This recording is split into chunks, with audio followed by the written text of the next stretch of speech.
Congress party तो लगातार ये कहती रही कि भ्रष्टाचार हुआ, करप्शन हुआ, कांग्रेस आम आदमी पार्टी ने भ्रष्टाचार किया। चुनाव प्रचार में भी आप लोगों ने ये कहा। तो आज अगर एक जांच बैठ रही है और वो कह रहे हैं कि भाई आम आदमी पार्टी, एक सीवीसी की जांच होगी शीश महल को लेकर जिसे बीजेपी कहती है, तो इसमें फिर गलत क्या है? आपको लग रहा है कुछ गलत है? सुचारिता जी, सबसे पहले तो आपको साधुवाद दे रहा हूँ। एज ए मीडिया पर्सन आप इतने सीनियर हो, आपने बीजेपी की लोकतांत्रिक व्यवस्था की पोल खोल दी कि मोदी जी नमस्ते करके आएंगे ट्रंप को, उसके बाद कोई पर्ची खुलेगी और कोई नॉन बायोलॉजिकल या थाली कटोरे बजाने का एक्सपर्ट है वो चीफ मिनिस्टर बनेगा। दूसरा, जो आप शीश महल की बातें कर रहे हो, तथाकथित शीश महल है, उसकी जांच, किसी भी चीज की भ्रष्टाचार की जांच होने में क्या दिक्कत है? हमने तो शराब का घोटाला ही हमने निकाला था, बीजेपी ने थोड़ी किया। बीजेपी तो सुप्त अवस्था में थी जब शीश महल बन रहा था। जब बीजेपी केंद्रीय सरकार क्या कर रही, सारी एजेंसियां इनके पास थी, और जब शराब का घोटाला हो रहा था जब भी इन्होंने शिकायत नहीं की, कांग्रेस ने की। और बिल्कुल जो किसी भी सरकार हो, चाहे कांग्रेस हो, आम आदमी पार्टी हो, बीजेपी, जिसने भ्रष्टाचार किया है उसकी जांच होनी चाहिए, निष्पक्ष जांच होनी चाहिए। इसमें दिक्कत की क्या बात है? और जो भारतीय जनता पार्टी जो इतने दिन तक पॉलिटिकल पैरालिसिस से गुजर रही है, हर जगह भी प्रेम जी ने बताया मुख्यमंत्री चुनने में इनको इतने दिन लगते हैं, तो ये किसी पे प्रश्न उठा ही नहीं सकते। ये कांग्रेस पे भी प्रश्न उठा रहे थे, साहब मुख्यमंत्री इतने दिन में क्यों चुनने में दिक्कत हो रही है कई राज्यों में। तो आज इनकी खुद की हालत देखो। तो ये जो डिक्टेटरशिप चल रही है इनके अंदर, उसको उजागर किया गया, वो बहुत बढ़िया बात है लोकतांत्रिक व्यवस्था के लिए। अगर इनमें लोकतांत्रिक व्यवस्था होती तो मोदी जी का इंतजार नहीं करते, इतने दिन में परिणाम आने के दूसरे तीसरे दिन विधायक। नहीं, पर अभी तो आपके सामने ही प्रेम जी ने गिनाया, अभी आपके सामने प्रेम जी ने गिनाया कि राजस्थान में कितने दिन लगे थे और मध्य प्रदेश में कितने दिन लगे थे, जबकि तब तो नरेंद्र मोदी किसी बाहर दौरे पर नहीं थे। अभी तो उन्होंने गिनाया आपके सामने। और अगर मैं जिस सवाल पूछ रही हूँ आपसे, उस पर जवाब दीजिएगा। आप मुझे एक जवाब दे दीजिए, कांग्रेस पार्टी के अंदर क्या राहुल गांधी, सोनिया गांधी के सहमति के बिना कोई सीएम बनता है? नहीं, वरुण जी जरा बताइए पहले, हरियाणा में विपक्ष का नेता चुन लिया है क्या? सुचारिता जी, डेमोक्रेटिक फोरम है कांग्रेस पार्टी, मैंने कई बार कहा। और ये मिलिशिया फॉर्मेट है, तो आज डिक्लेयर हो गया मिलिशिया फॉर्मेट। अच्छा, डेमोक्रेटिक फॉर्मेट है कांग्रेस के अंदर, आप कह रहे हैं वहां पर। अरे रोहन गुप्ता जी बता देंगे, एक बार रोहन गुप्ता जी से पूछ लेती हूँ। रोहन गुप्ता जी वो कह रहे हैं कांग्रेस में तो डेमोक्रेटिक प्रोसेस है, वहां पर जो विधायक कहते हैं वो चुना जाता है। बीजेपी में है जो प्रधानमंत्री के मोहर का इंतजार करते हैं। आपसे बेहतर तो कोई नहीं है बताने वाला। कांग्रेस का डेमोक्रेटिक प्रोसेस हमने राजस्थान में भी देखा कैसे झगड़ रहे थे दो नेता। कांग्रेस का डेमोक्रेटिक प्रोसेस कर्नाटक में भी देखा कैसे एक दूसरे नेता झगड़ रहे हैं। मध्य प्रदेश में हम देख रहे थे। तो किसी को बोलने की बात नहीं है, सुचिता जनता तय करती है कहाँ डेमोक्रेटिक प्रोसेस है।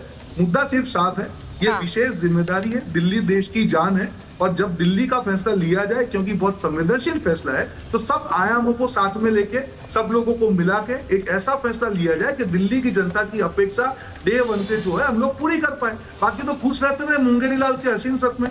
6 बार से अंडा आ रहा है, अंडे के साथ में अंडे का फंडा इनका चलता रहेगा। कहाँ कुछ देश की जनता को पड़ी है? आपका जब बेसिक तो मुझे नहीं लगता है तो बात सिर्फ आम आदमी पार्टी हो या कांग्रेस हो, इतनी बड़ी हार के बाद में अब इंडी गठबंधन को साथ में मिलके क्यों हार हुई उसका जो है वो आत्ममंथन करना चाहिए। कि 6 महीने पहले एक दूसरे को साथ में लेके जय और वीरू की जोड़ी बनने के बाद में आज एक दूसरे को हम आपके हैं वो कौन हो जाएंगे, दिल्ली की जनता स्वीकार नहीं करेगी। पहले हम साथ हैं, 6 महीने किया, अब हम आपके हैं कौन कह रहे हैं। तो भैया दोनों पिक्चर साथ में नहीं चल सकती ना। दिल्ली की जनता ने आपको दिखा दिया, पहले अपनी विश्वसनीयता पे काम कीजिए। जनता भरोसा। चलिए रोहन जी, मैं आपके पास आ रही हूँ। मैं एक और खबर बता देती हूँ। नहीं, उन्होंने बता दिया भाई, उन्होंने कहा कि जो शून्य लेकर आए हैं वो तो बोल नहीं सकते इस पर। वरुण जी, उनका ये कहना है। नहीं, जिस पार्टी, लेकिन महाभारत डेमोक्रेटिक है सर, महाभारत डेमोक्रेटिक है। यहाँ शून्य वाला भी बोलेगा और 48 वाला भी बोलेगा, तो इसीलिए आप भी बोलेंगे और रोहन जी भी बोलेंगे।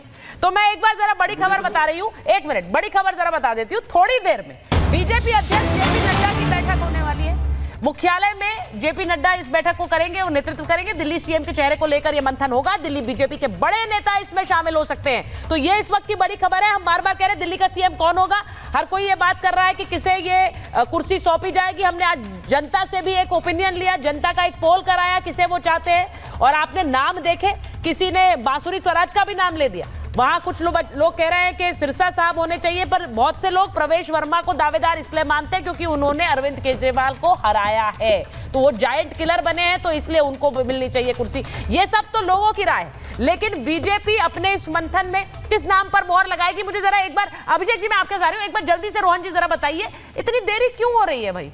ये नाम जो है आप लोग, अब लोग इंतजार करे जा रहे हैं, अभिषेक जी उस पर तंज भी कस रहे हैं, आपको वो भी सुनना पड़ रहा है आपको, बताइए भाई। देखिए सुचिता जी, वापस एक चीज मैं कहूंगा, 26 साल 27 साल के बाद में जब इतना बड़ा मौका है तो बहुत संवेदनशीलता से खाली एक नाम तय नहीं करना है, पूरी मिनिस्ट्री तय करनी है, पूरी तरीके से किसको क्या डिपार्टमेंट है, सारी चीजें साथ में चल रही है। It is not just a single name, it is about the complete ministry. कैसे क्या होगा, किसकी क्या जिम्मेदारी है, क्या प्राथमिकता है, जो हमारी योजना है उसको कब डिक्लेयर करना है, तो ये डिस्कशन नहीं है, उसके पीछे सारी डिस्कशन है योजनाबद्ध तरीके से कि 6 महीने में हम जो काम करने वाले हैं उसका लेखा जोखा जनता के सामने लेकिन रखेंगे। रोहन जी, आप लोग इस बात को कहने से बचते क्यों हैं कि आप लोग नरेंद्र मोदी की मोहर के लिए इंतजार कर रहे हैं? और ये स्वाभाविक है, दिल्ली में चुनाव में आपने प्रधानमंत्री के चेहरे पर ही चुनाव लड़ा है, दिल्ली में आप प्रधानमंत्री के चेहरे पर ही चुनाव लड़े, आपके पास चेहरा नहीं था, आप लोगों ने, और मैं आपको ये ग्राउंड का फीडबैक दे रही हूं, मैं ग्राउंड पे थी और लोग कह रहे थे कि